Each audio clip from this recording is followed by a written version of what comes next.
Coming up next. We all have these things in our lives that live on our to-do list interminably, that we brush to the side, that we say we'll do one of these days.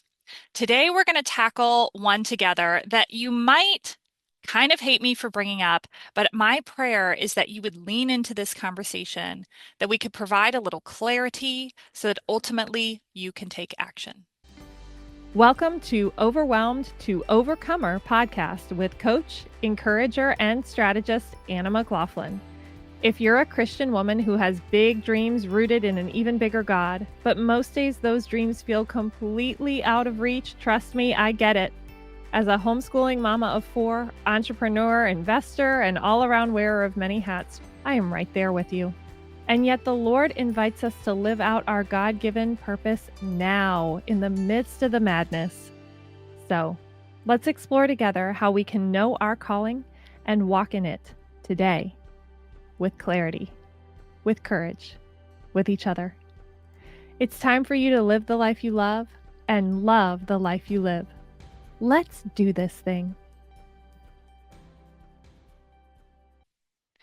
Whether you have kids in the home, whether you have a home or a vacation place or a car or money in the bank, if you have things that you own, and especially if you have children that you are raising, and you do not have an estate plan in order, I will say, first of all, you're in very good company. That's about 80% of adults today. 80% of parents, I think the statistic says, roughly, don't have a written will. Now you might be like, what are we talking about? The purpose of Overwhelmed to Overcomer is to endeavor to lead women of faith who want so desperately to be faithful to their Father, to root deeply in the vine, and by extension, to serve well. So why are we talking about this? Well, this happens to be a passion of mine uniquely because we all pray those moments never come where there's a big surprise in life and there was a before and after. And having a plan versus not having a plan can deeply affect how we navigate that experience. And for most of us, it never comes. But for my sweet dad, it did. And because of that, and because of my former lawyer training, I'm not a licensed attorney now. None of this is legal advice. This is just me nerding out on something that I feel really profoundly about. His experience, coupled with my training, shaped me deeply and made this a hill that I will die on. May we get our affairs in order. Why? Because ultimately, this is a way of offering love to those that might have some hard times ahead if something were to happen to us. Now, my husband hates this conversation as much as the average person. Every time we revisit our estate plan, he's like, "Can we not? It's not fun to think about." I understand. But may after this conversation, may we at least say, even though it's not a fun conversation, that we at least understand the path forward and we can get her done. Okay, so we're actually going nuts and bolts today. This isn't something we usually do in here. We're usually more in the heart center place, but let's go to the head and live here for this conversation so that I can equip you so that you feel like if something, heaven forbid, were to happen, things are already in place. I cannot tell you how much it just brings peace and rest to have things in order. Okay, so when we talk about getting our affairs in order, we're going to hit a few different things. We're going to touch life insurance, we're going to touch disability insurance, long-term care insurance, and we're going to talk about the estate plan itself. Now, again, I'm not a financial professional. I'm not a licensed attorney. All of this is just Anna sharing what I've learned over the years from being a bit of a nerd on all of this. Okay, so I'm going to touch on life insurance first. There are a lot of opinions out there. There's whole life, there's variable life, there's term life insurance. Okay. If you're not familiar, let me just start with the big picture. What is insurance? Insurance, for life insurance specifically, is a payout of money that is going to cover is going to cover your loved ones in the event that something happens to you. Okay. There are some policies out there that are very expensive. They are accompanying investment vehicles, whole life and variable life specifically. Now I'm going to step on some toes right here.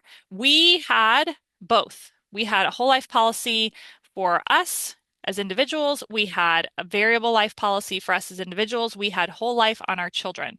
We have gotten rid of all of it because our financial advisor, who did not sell whole life and variable life insurance, ran the numbers for us. And these policies financially do not provide as well. They don't provide as good returns as simply putting your money in the market. Okay. Do you know who tends to sell? This is what my financial advisor said to me, and I thought it was so funny. I said, do you know who tends to recommend whole life and variable life insurance policies? It's the people who work for whole life and variable life insurance policy companies. It's the ones who sell it. That's who recommends it by and large. So if you've been taken out for golfing or you've been taken out wine and dined as we have, and you've been told about the amazing benefits, let me just offer that effectively the way it works is you put in a bunch of money up front, and then over time the money's going to grow and you're going to get a rate of return. It's also an insurance policy. You can borrow the money against yourself, which is one of the things that appealed to me because just to be fully revelatory here, we were in the middle of COVID and I was like, the world does not seem to be getting better. And it might be that, we just are going to need to have access to money that's outside of the traditional banking sources. So that was my thinking at the time. But when you run the raw numbers, it's really expensive for what you get. The fees cannibalize the value, and we're far better off. What our family personally has decided to do is basically we put money in Vanguard index funds. There are a couple that if you want to know what we've got our investments in, I'm happy to tell you. But basically, we have S&P 500s. S&P 500 index accounts, and that's it. Vanguard has really low fees, and we do that. It grows really well because the money's not getting eaten alive on the front end by the high fees. And then we have life insurance separate. Okay. So over the years, as we've talked to advisors, where we've landed is we have term life insurance on my husband and on me. When I'm talking about whole and variable being more expensive, I'm talking about the difference between tens to hundreds of dollars versus thousands of dollars a month. Okay. So that's been the difference that we've seen as far as investment, which means there's that much more money to put into investment accounts. So life insurance, so one of the things that people say about life insurance, they're like, well, it ends. That's okay. Because when we really need life insurance is when we have dependents. And so my husband and I got 20-year term policies. And then several years later, we layered on another one. So because we had kids across 6 years, we got one when we first started having children, and then we got one a handful of years later. And that's going to stretch across until the last one leaves graduating college, where they won't need us anymore. And so that payout basically says, hey, okay, if something happens to me, my income is lost for our family, and then those intangibles that I provide are lost as well. So for those of you that are homemakers, you need insurance. I'm just talking optimal, okay? And of course, you and your husband sit down and make the decision. But think about this. If something happens to you, who will your husband need to hire to replace your presence? Right? Is someone nannying? Is somebody babysitting? Is someone helping with meals? Is somebody doing pickup and drop off? Is there different support services that you do just naturally? You're great at sewing, or you're an amazing cook, or you bake, or the kids always love going on these trips that you plan, right? What are the things that are lost? Recognizing that far more is lost than we can ever capture. But we're staying up in the head today. We're going to do what we can to stay in the head today and just talk through the nuts and bolts, okay? So, when I was homemaking and that was my primary role, we had, I think somebody recommended at the time like $60,000, right? $60,000 of cost a year to cover our expenses. Okay. So the recommended math that I've heard and run this by, like, this is not financial advice. I'm going to say this a couple of times. This is not financial advice. This is not legal advice. But the rule of thumb that I heard is whatever the lost benefit is, your minimum insurance amount would need to be multiplied by 10. So a $600,000 policy to cover me was what we put in place at the time. So when I was homemaking, it was a $600,000 policy to cover 60K in expenses a year. The I've heard other advisors say at least a million per parent. And I will say too, if you're listening to this and you're in your 20s or your 30s, get the policy now because you just get more expensive the older you get. So my husband and I have an age difference. His cost of insurance is significantly higher than mine just because he was older when he got his policy. And so keep that in mind. Now, if you are at a point in your life where you can effectively self-insure, where you're like, actually, the kind of um, what's the word I'm looking for? The growth that our portfolio achieves year by year is enough to cover what it would cost if I were no longer here. Then you're what's called self-insured. Maybe you don't need insurance. But if you're young enough, you can, when I got my first term life insurance policy, it was like $30 a month, and it stays at that rate for the whole term. Okay. I can't remember whether we got bells and whistles like the option to extend the policy, but just know it's always more expensive. Always, always, always. Okay, so that's life insurance. Okay. Now, disability says, hey, if something happens where you haven't passed away, but life looks significantly different and you're no longer able to work in the capacity that you were able to, then it covers those expenses, usually at about 60%. But keep in mind, it's not taxed. So you consider if you have a job that pays you, $80,000 a year, but then you pay taxes on that amount of money, then that's going to significantly reduce how much you're actually living on. By contrast, when disability starts paying out, you're getting the full amount and they don't tax it. Okay. So for disability policies, they're more expensive and you just need to kind of look at oftentimes they're available through the employer. And so you need to look at what would life look like if one of us couldn't work. Can we pick up and do something else relatively easily? Could the other person pick up more shifts or work more hours? Or are we really, really in a bind, right? And so this is literally covering replacement income. Okay, so that's something that I'll just offer to you as a consideration. Do we need replacement income? So you can get it through the employer, you can get it through a third party. There are certain jobs that are that have, like, for example, I remember when I was practicing as a lawyer, um, disability policies for lawyers were more expensive because it's not like, did I break an arm? It's like, am I losing my faculties? Am I anxious? Am I like struggling to operate with high executive function, that type of thing. Okay. So keep that in mind as an extra layer, but like level one highest priority, the life insurance. Okay. And I should note, like, do we get insurance on our kids? So children are like $2 a month or something like that through employers, or $10 a month. It's not a whole lot.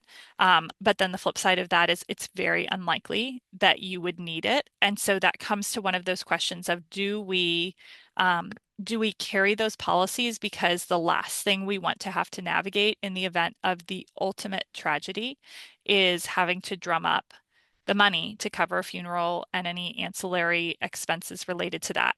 And usually those policies are like $10,000 to $20,000 because they're literally covering the service and like burial and things like that. I know it's not fun to talk about, but we're digging in because when we have these things tended to, then I call it like the last act of love, right? Of just like we've taken care of the business that's not fun, the business that's hard to talk about, the business that's sometimes hard to decide, right? And we'll get to that at the end when we talk about the will. But it's such a gift to have it handled for those that may come after us, or for us if we're left holding the bag after the worst of the worst should come. Okay, we can do this. We can do this. Okay.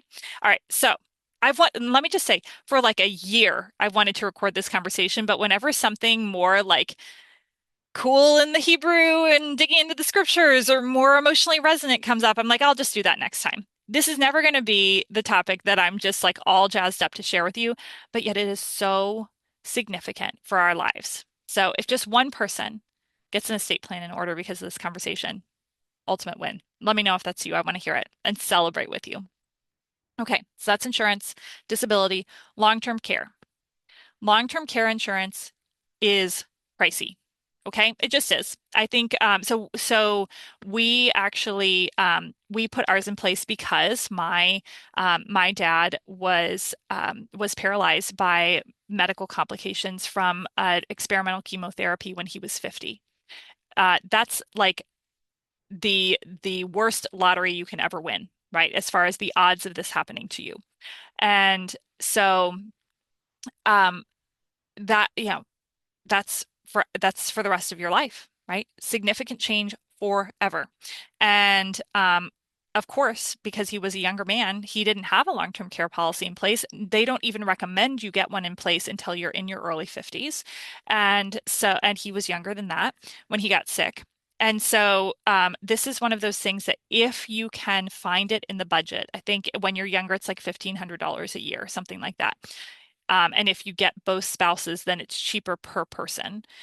If you can find room in the budget, this is a beautiful one to consider because ultimately we're living longer and we're living with more medical complexity at the end of our life.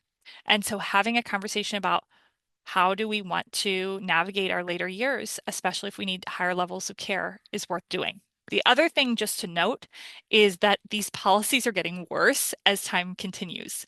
So our parents who may have gotten these policies in place got like gold-plated policies compared to what's happening now because the actuaries, the folks that run the numbers, have seen, okay, the way we set it up before didn't work out too well for us. It was costing us too much money compared to the premiums that were coming in because the people's lifespans are expanding. Okay. I don't know if they're still expanding, but they were expanding. The boomers are coming up, right? They're all in their twilight years. And so as a result, those of us who are getting policies now, they do not last as long. So most of these policies, there's a tail. For example, they will with some insurance, with the typical health insurance, if you get sick, your illness is covered. If it takes a month to get better, if it takes a year to get better, if it takes 10 years to get better, if you got sick during the time of that policy, it's covered, right? It's a covered event. By contrast, with long-term care, there's a cap. Okay.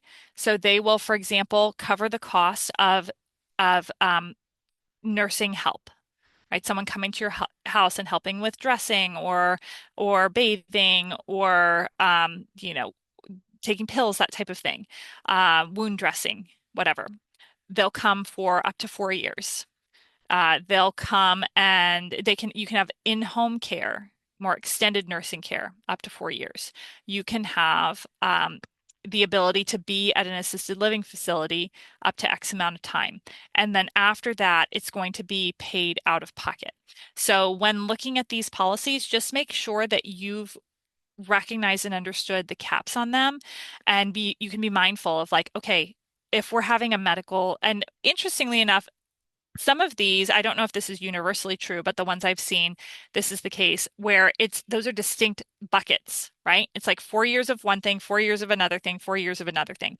So if you have a loved one who has a long-term care policy in place and they could stay home or they could go and live at an assisted living facility, it may well make sense to say, okay, we're going to do the at-home care first, because then if there become higher levels of need, now we've emptied that bucket first, but we still have this assisted living bucket remaining for us. Okay.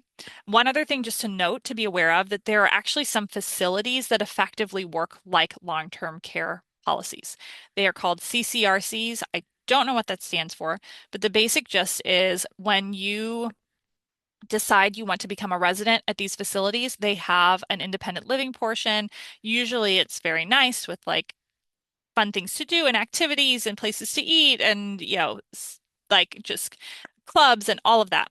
And then, should you need higher levels of care, your monthly rent does not change. The way it works financially is you buy in with what they call a bond. It's a substantial chunk of money, like 100K plus, that you put in on the front end, and then your care is assured through that facility for the rest of your life. So if you live 20, 30 years, if you need high levels of care for most of that time, it is all covered because effectively they are covering the risk of that increase in care on their end, and you'll never pay more than your monthly rent. Okay. So in that case, you literally don't necessarily need a long-term insurance policy. So you might say, okay, we kind of like that model. That's where we want to head. So our work now is to pay down our mortgage, make sure that we're being financially responsible. And then when we hit our twilight years, we're going to be able to buy into one of those bonds and we're going to be able to make sure that we're taken care of in that manner. Okay? All right. So that's the life insurance, the disability insurance, and the long-term care insurance.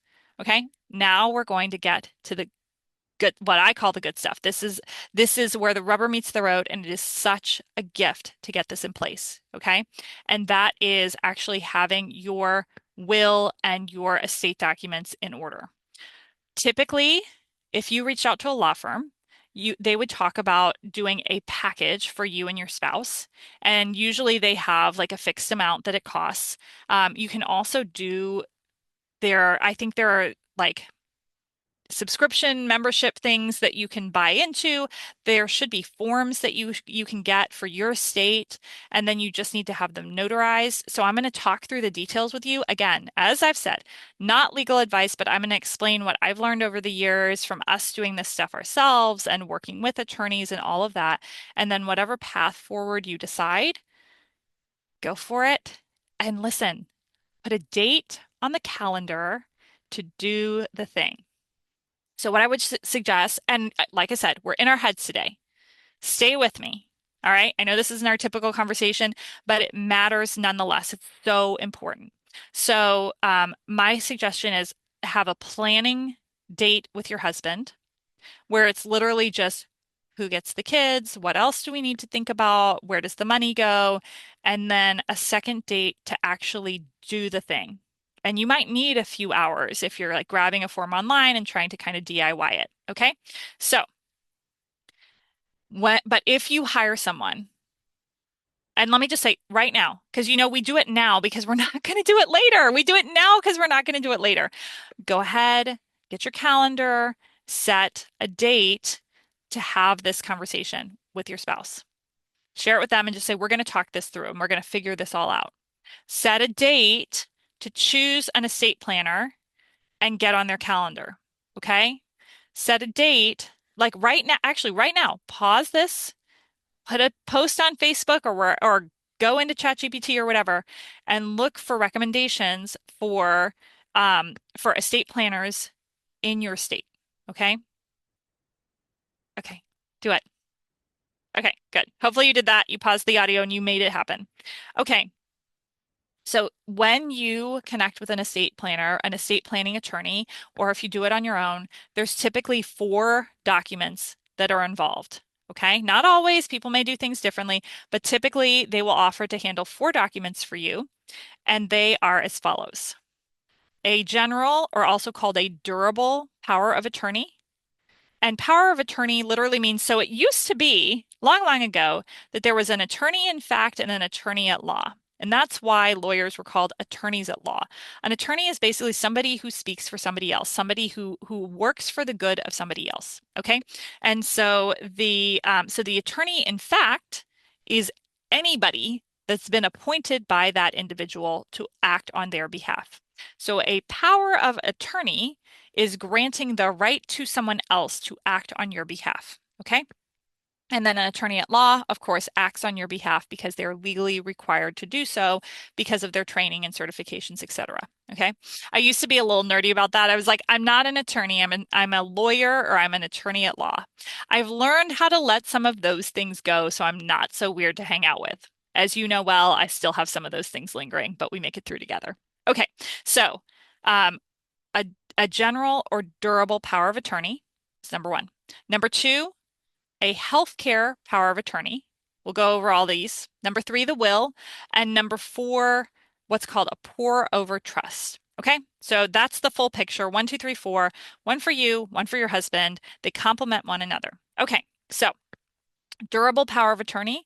Effectively, appoints someone for you if you are incapacitated, not passed away. If you've passed away, then you have an executor appointed through the will. That's the guy who does all the things. Okay. But a durable power of attorney says if I'm incapacitated, if I've been deemed to be unfit to make decisions for myself, then this person can act on my behalf. Okay.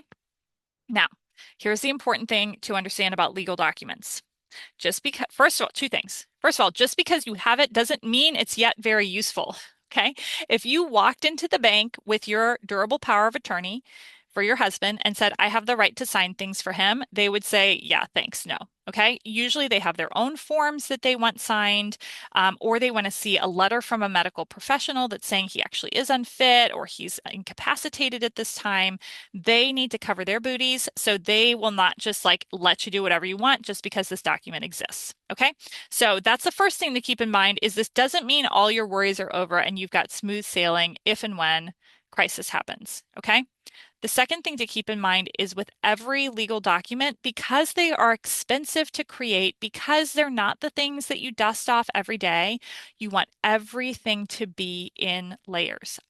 This is the number one conversation I have with people. I'll have friends call me and kind of talk through their situations and stuff like that because they know I have a little experience in this area and I'm a nerd about it. We need to layer the thing, okay? So who would you have as the first person to speak for you? For most of us, it's our spouse. Hands down, no questions asked, of course. But don't stop there. If your spouse is unable, who's next? Say you were in a car accident both together and you're both banged up. Who's next after that? And then who's next after that? And who's next after that? Okay. I recommend at least 3 layers deep. Okay. So it's like, it's my spouse, and then it's my sibling, and then after that, it's one of my parents, right? It might be something like that. If you have children that are relatively close to what we call the age of majority, they're relatively close to 18, you can list them, right? You can list them as a possibility, but they wouldn't be able to serve unless they were 18 at that time. But that way, when the time comes, they're able to step in and you don't have to revise the whole document. Okay. So at least 3 layers. If this person is unable, then this person. If this person is unable, then this person. Okay. Now, I don't remember, and again, like I said, not a lawyer. Even when I was, I didn't practice in this area. It might be possible, and I think it actually is, I believe this is the case, that you can say either this person or this person. So, for example, if you have two grown children, if you have two children, they're both grown, you can say, okay, my husband or either of my children can serve as my power of attorney in the event that something happens to me. Okay. And I did forget to clarify this. The durable power of attorney covers specifically listed items, and these are basically all the life things that have nothing to do with medical decisions. So, for example, I need to withdraw money from my bank account. I need to sell this piece of property. I need to take out a loan. All of these different things that are the big life things where usually you would have to sign your name or you would have to show up in person or it would have to be you doing it. Okay. These are the types of things we're talking about. Now, I'll just flag this. We're not going to go deep into this piece of business, but keep in mind, because these documents can be kind of a pain in the tail to work with, having practical layers that streamline things in the event that something does happen is wise. Does your husband have all the logins as well as you? Do you have them written down somewhere in case someone else needs to get them, right? And I'm calling out my own self because we do not have this. If something happens to both of us, can anyone get in our bank account other than us? Right? Because it doesn't really matter who's holding the power of attorney if, in the case of a need, my brother could just get in there real quick and move the money where it needs to go, right? Like the bank doesn't need to know that he's not us as long as he has the access. So that's prudent as well, especially as we're thinking about our parents. A lot of us are in the sandwich generation where we're supporting those that are older than us, our parents, our aunts, our uncles, but then we're also raising children. And the more we can do to streamline this process, the smoother it is when we're navigating these hard moments. Okay. So, um, so the durable power of attorney or general power of attorney is all about the life stuff. Who's going to help, who's going to do the life stuff on our behalf while we're living but unable to do it ourselves. Okay. Second piece is the medical power of attorney and advance directive. Okay. So this it's I've seen it in one document. Maybe they break it up into two as well. This is a little outside my scope, but basically this document covers two different things. Who makes medical decisions for us in the event we can't make them for ourselves? Hospitals need to see this, all right? They need to see this. It smooths the process for making crucial decisions if you're injured or really sick. The second thing is the advance directive. What are our end of life wishes? And it generally, you make like kind of a scale choice. I can't remember exactly how it falls, but it's something along the lines of, in the event that things are not looking good, do we take all actions medically possible to prolong life? Do we take reasonable actions, or do we really not try to prolong life? So, for example, you might think of someone who's deeply suffering or someone who has a significant cognitive decline. They're in their 80s, they're in their 90s. They might be like, I'm kind of ready. It's okay. Like we don't need to resuscitate if I flatline. We don't need to like go 10 rounds if I'm bleeding or I have a wound of some kind. It's okay, right? And these are hard conversations. And I'll just offer, for what it's worth, that it's okay to not know. Like one of the things that I did way back when, I probably need to do it again. These, like I said, these are not fun conversations. But I looked at my husband and I said, I just want you to know that I really trust you and I trust the Holy Spirit in you and you'll know what to do. And like, I'm okay, right? I'm okay with what you decide. It's going to be okay. And so even that can be such a gift to just give permission to the one you love that hopefully will echo in their ears if the time ever comes to say, it's okay. I trust you. I'm not going to lay it down one way or the other right now. I'm actually going to defer to you and defer to you in that future moment that the Lord will lead and guide you there in a way that we can't possibly anticipate now, right?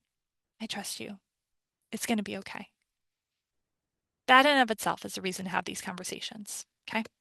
Um, so that's the healthcare power of attorney and advance directive. Again, kind of two different objectives. And it gets detailed. It's like, what if this situation happens? What if this situation happens? For example, some people might say, I don't want to live on a ventilator. I don't. That's not a life, right? Other people may say, you know what? My body may need to rest and recover. Let's give it some time, right? So that's that document. Last, this is where the end of life stuff happens after it's all over, when we passed on, when we're in glory, when we're seeing fully, when we're known fully, or when we know fully, even as we are fully known, like it talks about in First Corinthians. This is an exciting day for us. This is it. This is what we've worked for. But how hard for those left behind. And man, if we can do a little work now to just smooth the way for them, to say, I know this is hard. I know this is so painful, but we did a couple things ahead of time to make it less so, right? Okay, so the last is the will and then the trust. Okay. And I goofed my terminology. So what we have in place, and talk to your lawyer, talk to your person that's helping you do all this stuff. But what we have in trust is what in place is I called it a pour over trust. It's a pour over will and then a trust, a revocable trust. And revocable versus irrevocable is hitting at tax things that I don't have enough competency to speak to, but revocable basically means you can make it go away. Irrevocable means you cannot. Okay, so a pour over will basically says all the stuff we have. So like the personal effects will go to this person or these people or maybe or whatever the designation is, and then all the money, quote unquote, pours over into a trust. And then the trust document is the big hefty document. So the pour over will is actually very sparse. It doesn't have a whole bunch to it. Now, again, keep in mind your layers when you're designating how things are going to go to people. Because first, right, it's probably your husband. Everything passes tax-free to our spouse when we pass away. Okay. Then after that, who's next? Okay. Now, in the case of a pour over will, everything goes to the spouse first, and then everything goes into the into the trust, into the revocable trust. And that's it. And then who gets stuff in the revocable trust is dealt with there. The last thing you need to know, and this is probably the most important thing about the will, if you have children that are not yet what they call age of majority, not yet 18, is guardianship. Oh, guardianship. And this is usually where the conversation stalls. A husband and wife will sit down together, or they'll be driving around, or they'll go on the fly and just start talking about this. They'll listen to a podcast like this and say, oh, yeah, we need to get this figured out. And how do you choose who's going to get your children? How do you choose that? No one's going to be you. Well, this person lives far away. They lose their community. This person isn't married. This person is married, but it's kind of a rough situation. This person's getting up there in years and their health is kind of declining. These guys don't have the same faith that we do. These guys don't seem to make room for our kids the way we'd like to see. These guys over here just have a lot of instability in their lives. There's so much, or they're just not us. At the end of the day, they're just not us, right? How can we imagine anyone raising our children other than us? And so the first thing that I want to offer to you is the Lord knows. He knows just what your children need. What do your children need? They need you right now because they've got you. But if they don't have you, He will tend to them there. And so we prayerfully take a step. Okay? So here we want at least 3 layers. Okay? If you have a sibling or anybody where it's like they're married, but the person, say that something happens to their spouse or they get a divorce, when you actually write the document, you're going to list the sibling you want them to go to. Okay, so you're not going to say like sibling and his wife, because then if they get divorced, well, then, like, the courts have to figure out, well, did they mean the sibling or the wife? And, like, what's that relationship like? That's the last thing we want. Okay. So, unless it's like, I only want this sibling if this sibling is married to this wife, and I want to redo the whole thing if I have to redo the whole thing, but I don't want them to go to him if he's single, you can clarify that. Okay. You can have the document itself, and then you can also have what's called a codicil, which it's not legally binding, but it can kind of lead, guide, and clarify. So you can include it's codicil is a fancy lawyer word with if you haven't noticed already, like durable power of attorney and healthcare advance directive and all this stuff, pour over will. Like lawyers love big language. Okay, so codicil is a fancy word for letter, just a letter. Okay, so you can include a codicil, which clarifies some of that stuff. But you're gonna, okay, so say that you're like, okay, first person is my sister. She's the most like us. We have a great relationship. The kids love her.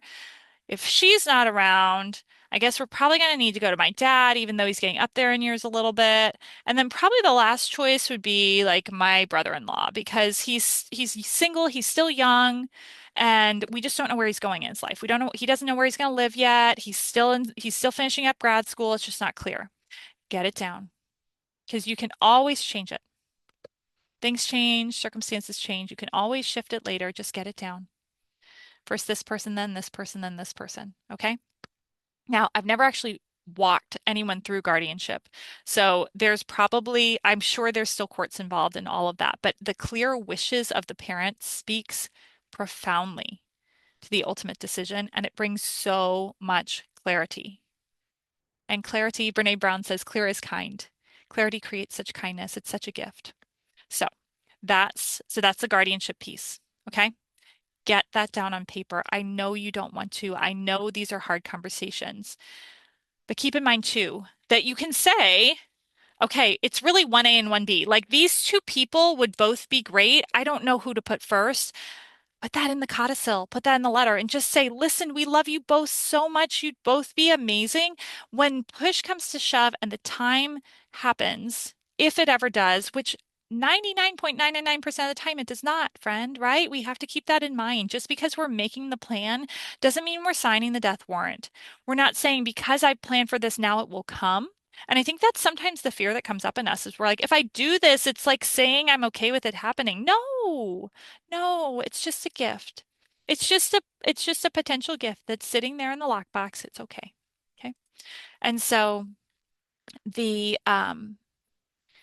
so if it's like 1A and 1B where it's so close, then it's the letter. And it says, listen, we listed this guy first because his name starts before yours does. That's really it. Like, we really don't know. Or we listed this guy first because he lives closer. He lives in town, so then the kids wouldn't have to move. But listen, like, listen, bro, if you're in the middle of craziness in your life and you're going through a separation or you're in the middle of a health crisis and you just can't see your way forward to take these kids, please know that you can, so you can recuse yourself as a potential guardian. You can say, I wish I could, but I can't. Okay, so please know, bro, like, we put this next person up in line because they're wonderful too. So feel free to recuse yourself and they can get the kids instead. It's okay. It's okay. So you can use the letter to clarify your wishes, right? And you can write a letter to individuals or you can write a letter to go along with the documents, whatever makes the most sense. Okay, that's the guardianship. The last thing is the pour over will goes into trust. Okay. So the trust document basically says, and now that I'm remembering, I'm like, maybe instead of everything going to my spouse, maybe everything went to the trust document no matter what. I can't remember that part. But then everything gets housed in trust. And then that's really helpful for dealing with minor children. So that way, see, if there's not a trust, then the money technically goes to the children, and then a guardian needs to be appointed for the money. And it's just a big old headache because the wishes aren't clear about how it needs to be handled. And then they'll get it, if I remember correctly, I don't know how the courts get involved with this, but it's possible the kids just get it at 18. And if there's a decent chunk of money, especially from a life insurance policy, is it really helping anybody for an 18-year-old to get $1 million life insurance policy at 18? I don't know about you, but I think of all of the less than stellar decisions I made at 18, and I'm like, maybe not so much. Okay. All right. So everything pours into the will, the life insurance, because this is one of the other things that you want to look at is you can actually do beneficiary designations. And so after we got our estate plan done, one of the things that our estate plan attorney that our attorney did for us is she gave us very clear language of here is your beneficiary designation forever and ever, amen. So on our bank accounts, on our life insurance policies, on our retirement accounts, basically anywhere where there's any sort of ask of like what happens to this money when you die, we put in this special beneficiary designation. Okay. So instead of it going all to my husband and then all to the kids or however we want to split it up, it goes first to my husband. And then it goes to the beneficiaries of this revocable trust with such and such a title. So a trust actually gets a legal title to it, and then that is the document that all the stuff goes into in the event, or technically it goes to the people through the trust, in the event that something happens. Okay. And so that's another way to smooth the path is just to make the beneficiary designations really clear and consistent in all your stuff. Okay. So why put things in trust? Because it creates space to allow for maturity. I'm a big fan of trust because it forces people to live their lives as though the money didn't exist. So, especially in the case of some traumatic incident, if you have a term life insurance policy in place, even if it was hand to mouth and it was paycheck to paycheck during life, there can be a decent sum of money after passing. And in that case, it gives our kids time and space to grow. Now, the beautiful thing about a trust is, so a trust is basically its own person. It's like a business. It exists completely independently of anyone else. So it's not a bank account. Like a bank account belongs to someone. The trust lives completely independently, housing these assets. Okay. And so the money lives in the trust, and then there's a trustee taking care of it. And so you can have the same waterfall, first this person, then this person, then this person for the trust as you do for the guardians. And so it's like, okay, first brother, then sister, then mom, or whatever it is. And like I'll just note too, you can totally have your kids go to friends. You can totally have your money be taken care of by friends. So there's that piece too. But then, um, but you can also uncouple them and say, you know what? This one's really great at nurturing. I want them to have the kids. This one's great at money. This one's great at managing money. And they have a good relationship, so they can figure this out, right? Because the trustee is making decisions about what happens to what's in the trust. There's language in there that the money in the trust can be used for the benefit of the beneficiaries before the distribution. Okay, so the distribution is the part where they get the money. And I'm a big fan, and I'm going to get real specific here. I'm a big fan of distributions being downstream a ways. Specifically, I personally, and this is a little later than usual, most trusts will say distributions are half at 25 and half at 30. I actually like half at 30 and half at 35 because then you've got your whole 20s to be young and to make your decisions, and you know that the money's there and it can help you when you're ready to buy a house, when you're ready to help start putting money away for kids' colleges, as the years progress, but you're not living your whole life kind of waiting for it, especially if it's a decent chunk of change. And you can kind of get all your wiggles out of your system of like making the kind of poor decisions, like dating the junkie guy, whatever you need to do, get it all out of your system. And then here's this provision, but you've already chosen a career, you've learned how to budget, you've learned how to deal with the ups and the downs of life just with money and all the other ins and outs that come before this nest egg comes. And then splitting it up is great because then if something does happen, if you make a poor investment decision or you end up getting, a difficult relational hurdle that you've hit into, or you have some sort of struggle that you're hitting into, you've still got this other pot that's waiting. And so then the rest will come at 35. Okay. So the trustee, remember, the trustee is a third party, a trusted third party who's going to make decisions. Sometimes financial institutions are appointed too, but they have to like agree to be willing to do that. So that's usually for bigger pots of money that they'll do that. And then the trustee absolutely can say, you know what, let's take 10 grand this year and let's pay for private school.